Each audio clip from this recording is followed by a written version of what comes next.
Okay. So just, introduce yourself and tell everybody what you just told me. Okay. No, my name is Derek Lanier. I'm actually 37 years old. I grew up in Ypsilanti, Michigan, belong to the Gulf Side congregation, and I am disfellowshipped, and I am an openly gay man. And the one thing I was just talking to my friend here about was all of my years outside of the organization, I had to learn how to love myself and to care about myself. And such an honor to God. Mm-hmm. That's truly showing God how much you love and appreciate Him, is by learning to love yourself, learning to appreciate who He made you. They want you to believe that this is a mistake, that this isn't supposed to be this wasn't how you're supposed to be, and God's gonna fix it. Here's a news flash for you. There's nothing for Him to fix. Mm-hmm. You are magnificently made. He doesn't make mistakes.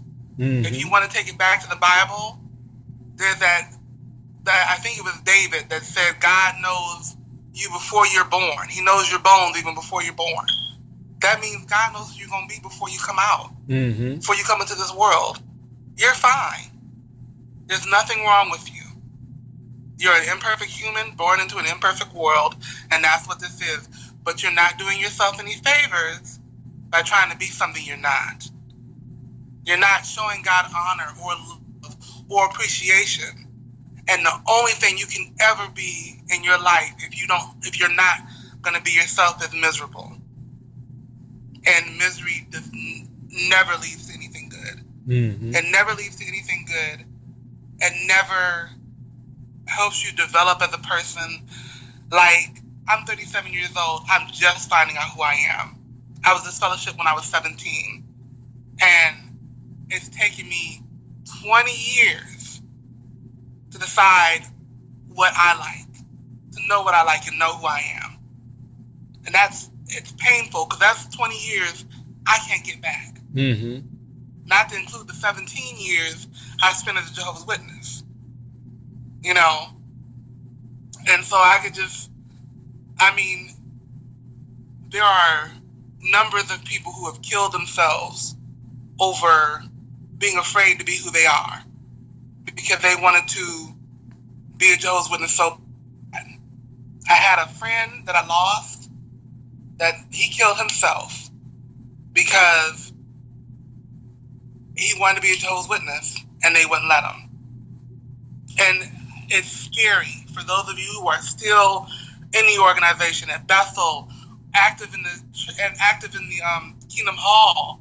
It's scary because yes, if they're going to rip everything that you know away from you. But you know what? The one thing I've learned about God is sometimes He has to tear you down to build you up. And it's scary, it's dark, it's lonely, but just know that there are a community of people out there on the other side who've been through what you've gone through, what you're going to go through, what you're going through now, who are ready to help, who are ready to give you advice, to guide you, to show you it is not what you think it is. It is not the death sentence you think it to be. It's time to wake up. It's time to open your eyes. Life is a gift. And the one thing I can say is all of my years as Jehovah's Witness, I never once enjoyed my life until I left. Mm-hmm. Never once did I enjoy my life. I remember being a kid, not going to parties, not having friends. People actually wanted to be friends with me. I had people that wanted to be cool with me, that wanted to hang out. Couldn't do it though, because they weren't Jehovah's Witnesses. I missed out on so much of my life playing around with that organization. And in the end, where are they? They abandoned me. They even took my mother from me. Because my mother was fine until they told her she couldn't talk to me anymore. When I was moving from Michigan to Texas, when I live in Texas now, my mother drove me to the airport, and she let me know that was the last time she'd ever seen me or talked to me, for sure. because now I would for sure be gone, and now she could just focus on Jehovah and the organization.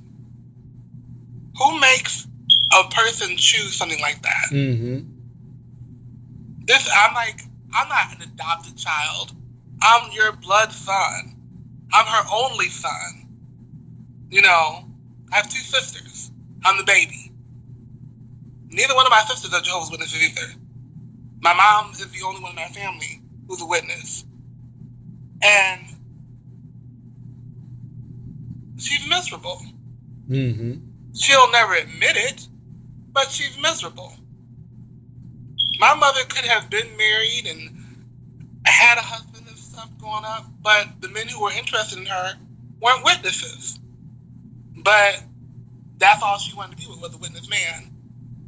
You know, and good men who had good jobs and could provide a good life for her and her child. Me, you know. And because they weren't witnesses, she wouldn't deal with them. So now here my mom is, still by herself, struggling actually. She wants, her sisters are all married, you know, her brothers are all married, and it's just her by herself, you know. I mean, don't choose a life of misery. That's the choice. I mean, because pretty much if you're listening to this, I'm guessing you're listening because you're looking for the answer, you know. And the only thing I can tell you is free yourself. Free yourself, pray about it. He'll answer you. Won't be the answer that you might think you're going to get, but just look around you. Look at the organization, what it is, how it got started, for one.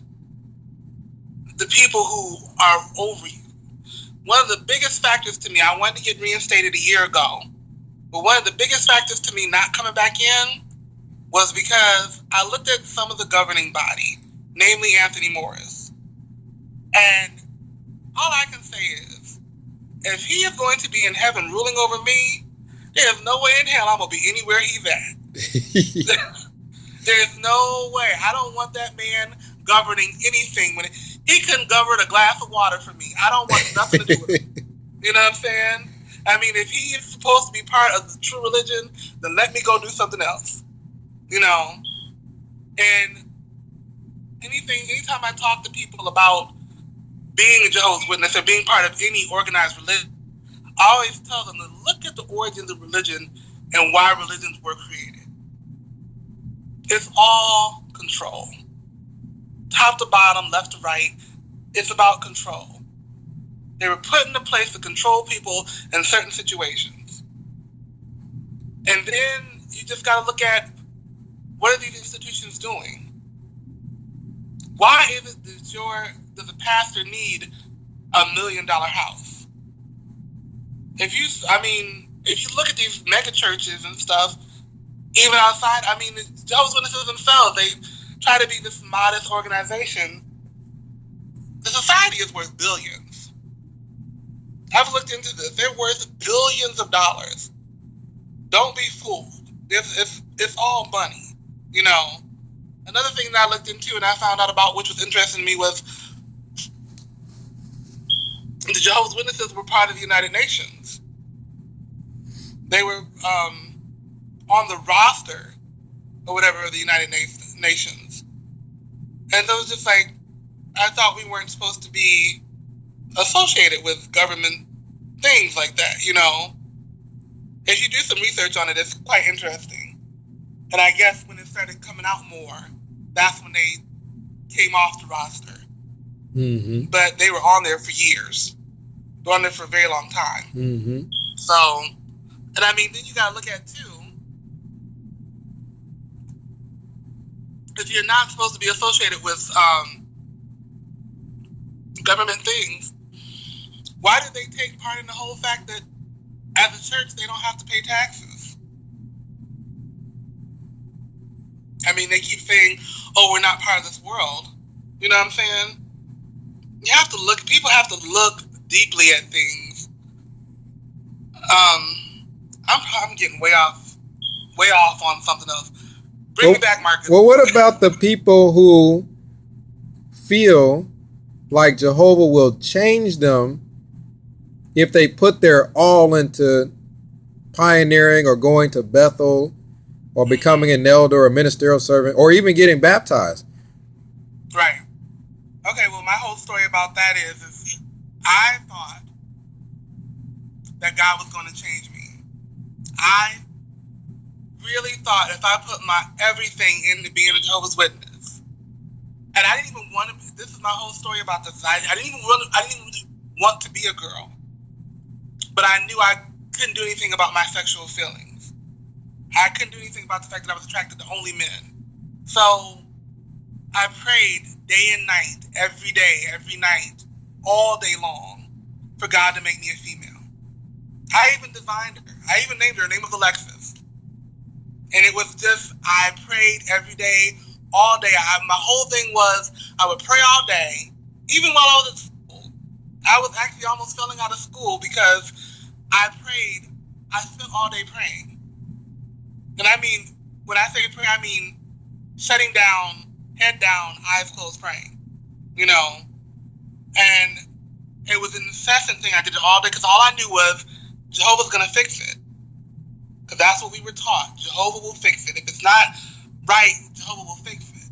So that was what I believed. And you go into this sort of psychosis and this mental thinking, and I became obsessed. This is all I thought of every day, every night, you know? And the whole thing was I was going to go to bed at night, and when I woke up in the morning, I was going to be this girl, and everything was going to be okay.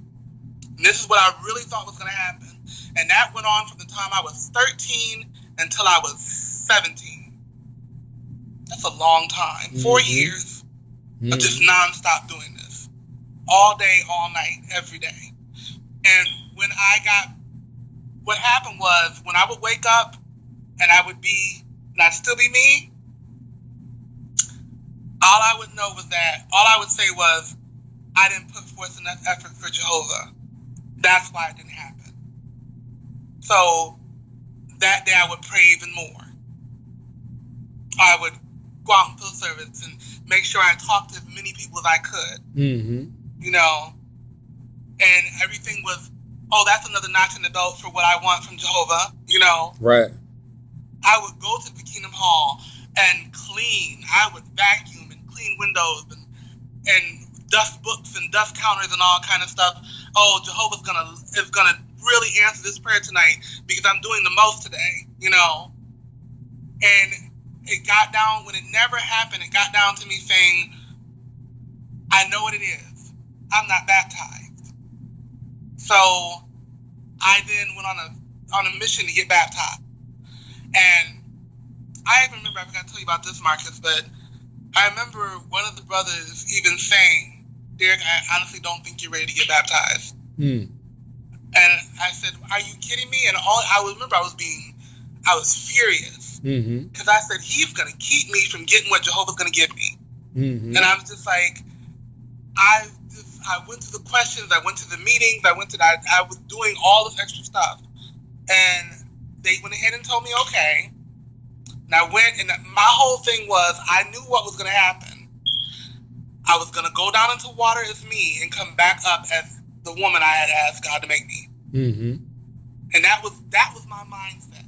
And I literally thought nothing else was different in my mind. I knew that was going to happen. I didn't think it was going to happen. I knew that was what was going to happen. And I remember when I came up out the water, I was looking all down and touching myself and stuff, and that crushing feeling of realizing I was still me. But what I didn't realize was Jehovah gave me my answer that day. You are who I made you to be. And that is, for any of you that is thinking of, I'm going to go to Bethel because God's going to fix this. I'm going to become a ministerial servant. I'm going to become a pioneer. I'm going to sacrifice my life even more than I have, because sacrificing is how we get stuff from Jehovah. Jehovah's answer has already answered you. You are who I made you to be. Be who I want you to be. When I was at my friend's funeral and I was disfellowshipped, that's what I felt was God was saying, I want you to be you. Mm-hmm. This is not worth it. You know, I mean, rest in peace, Eddie, but I really, to this day, I did that, and it makes me cry a lot because I just feel like what a wonderful person we lost. Mm-hmm. Just because he was being shamed for being who he was. And he was such a beautiful person. Would have done anything for you. I remember being a kid and just looking up to him because he was so amazing. He had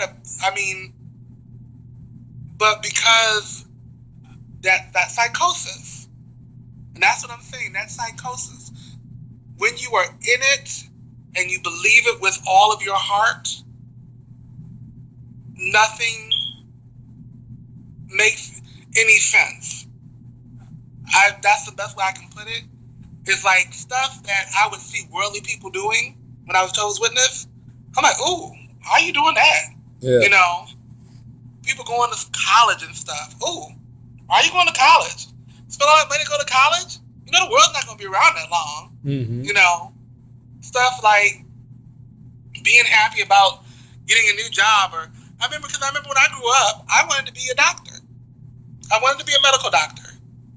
My mom told me all the time, we are not going to need doctors in the new system. So why would you want to waste your time going to school for that? Mm-hmm. You know, she wanted me to go to a trade school or, what else did she say? Or she wanted to be a ministerial service. She wanted me to go to Bethel. But by the time I was like 16, I was so irritated about the rules and stuff of being a Jehovah's Witness because I remember I had friends and stuff that were in the congregation that would go to the elders about me. Oh, I think Derek Lanier is gay. And I'm just like, you know, I felt bad because my mother would have to go through this stuff, you know, because then the elders would come bring me in and we'd sit down and they pull out their Bibles and stuff and we have to have these meetings and stuff. And, well, Brother Lanier, maybe you should change your mannerisms a little bit. And, you know, I remember I wasn't a kid that liked to play basketball. I didn't like sports. But they would take me to go play basketball. I would hate it. You know, my mother was a single mother, so I didn't have a father around me. Mm-hmm. So they always told my mother, well, it's because he's always around women. So let's have him go here with brother so-and-so and be over here with brother so-and-so and stuff. And I remember they even told her she couldn't study the Bible with me, that I should have a man study the Bible with me. And that's that whole women teaching men thing that they have, you know. But, I mean, back to the psychosis thing about just being mentally messed up from trying to appease them and appease the God that they are telling me I worship. And you know, the real thing you'll find out when you do disassociate yourself, when you do separate yourself from the organization, if you decide to do so, is that God is love. There's a lot of stuff in the Bible I don't really take to. But the one thing I do take to is God is love. And I believe that you can never make me believe anything else when it comes to God, is that He wants you to be happy. He wants you to love yourself. He wants you to love what He's created. You know, if you look at, there was a movie, The Color Purple, and one of the lines in the movie was, she said, I think it pisses God off if you walk past the color purple and don't notice it. You know what I'm saying? Yeah. And if you put that as far as your life goes, think about how many times as Jehovah's Witness everything is just gray and black and white. We don't missed out on so much. They keep you in a constant state of fear. And that's the whole thing, too. That's another thing I tell people. God is not this angry, hateful being that wants you to serve him. He's God. He doesn't need you to serve him. Mm-hmm. You know, he doesn't need your worship. He wants you to enjoy what he's created. Enjoy your life. Because all I think about nowadays is all the Jehovah's Witnesses that have passed, that lived as devoutly as my mom did, as my mom does, as I did when I was a Jehovah's Witness, you know, not doing things, not enjoying life, and just waiting, like literally, you're just waiting for the end of the world. And they have all thought it was coming in their generation. Mm-hmm. It's going to happen before they die. But I've heard countless numbers of stories of people on their deathbed saying that they knew it wasn't right. Mm-hmm. You know? Mm-hmm. I mean, and if you do think you have to answer to God at some point, how would you explain that to him? That's what I always tell people. If you want to stick so much to those rules, explain how you're going to explain to God that not at one point did you ever try to enjoy what he gave you. Mm-hmm. You never sat up and smelled the roses or went to the party or smiled or laughed about something that, you know what I'm saying? There's all kind of stuff out there. People are so uptight nowadays, and I think that's part of the whole smoke and mirrors thing. Mm-hmm. If they can keep you focused on this, you'll see that. You know? Mm-hmm. There's so much going on that people have no clue about because they're so worried about these one little things. Mm-hmm. They're doing nothing but keeping people in line and in control. You know, and it's like, it's so scary to me because the Jehovah's Witnesses that I've known of, including just watching my mom, they could tell my mom to dig a ditch and crawl in it. Mm. And stay there until they tell her to come out. And she'd do it. I'm dead serious. Yeah, it's true. And I mean, but the thing about it, there's a lot of them that are like that. And I just think that it's so scary that you can exert that much control over somebody. Because I remember, this is a good example. When the Anthony Morris thing happened, what happened to me was I went to my first branch meeting. Because that's what they have now, the branch meetings or whatever. And it was Anthony Morris was talking about tight pants and leggings. And, I mean, I've never heard somebody, it was just the weirdest conversation he was having. Like, talking about, I mean, he was obsessed with it, you know? And I was just like, what is going on? Like, I was chuckling. I thought it was kind of funny, you know? Like this old man talking about tight pants and how, this guy thought we were going to go out and fill service with him dressed like that. We're not going to go anywhere with you dressed like that. It was like, I'm looking at the people next to me like, are we serious? Yeah. You know, like, do y'all see this shit? You know? But it was like this crazy thing. And then he added at the end of it, but that's how those homosexual designers want to see you. Mm.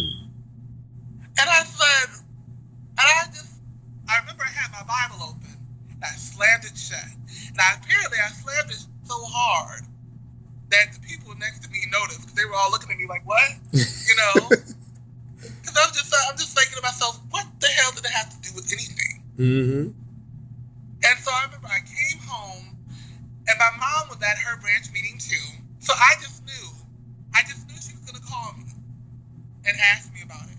Because she was always asking me after every meeting I went to, like, what did you think? What's this? Because we didn't have JW.org and stuff when I was growing up, and it just all of it's sort of weird to me now. And I just knew she was going to call me. That day went by, the next day went by. She didn't call. So I'm thinking she knows. So I called her and I said, so I just was thinking you would call me and ask me about the whole branch meeting. She said, well, I was there. I saw it too, you know. I'm like, okay, so what did you think? Oh, it was great information. I said, Mom, you know what I'm talking about. That whole Anthony Morris thing. I'm like, where did he come from with that? Where does that have to do with anything? I mean, not all clothing designers are gay. And my mother went off. She said, oh my God, you are never to question the governing body under any circumstance. I'm like, even when they say something wrong, they don't say anything wrong. They get all their information from Jehovah. I said, Mom, you really think that these 7 men got a direct line to Jehovah? And he's just giving them information and they told it to us? I said, well, in that case, what does Jehovah care about some homosexual designers? Right. I mean, come on. And she said, we are not going to have this conversation again. You are never to question them. I don't want to hear this. And it was to the end of the conversation, I was like, thank you. You know, and I mean, that was what took me to wake up again and realize I didn't want to get reinstated. Mm-hmm. You know, I don't want to be part of this organization. It's weird. It's strange. What they believe, I mean, is so far out from just reality. I mean, that's the one thing I really love about life is that God gave us common sense. And it's not far-fetched, you know. It's not common sense is not a far-fetched ideal. Because Jehovah's Witnesses, they'll let you know, do not lean on your own reasoning. You know, look at our publications, read what we wrote. But if you've written something that's not common sense, I'm sorry. My own reasoning comes from God because God gave me common sense. Like he gave you common sense. Like he gave these people common sense. What doesn't make sense is for me to listen to everything you're telling me, even when I know it doesn't make sense. That means when you tell me to go jump off this bridge because I'm going to fly, if I don't have common sense, I'm going to jump off that bridge. Because you told me to do it. And I mean, that's crazy. Yeah, it is. You know, and it's just like any of these religious organizations and stuff, we have to realize what they're doing. I think in this day and age, we are actually not just watching the fall of Jehovah's Witnesses, we're watching the fall of religion as a whole. We're going to see a whole new era of an awakening coming in, you know, where people are going to wake up and realize this is not God. This is not what God is about. This is, I mean, I can look at every religion and say, I would never want to be part of that religion. I mean, okay, the Muslims, ISIS, there's videos of the people that are Muslim and the ISIS people that are literally, they get homosexuals, take them to those tall buildings and throw them off the top.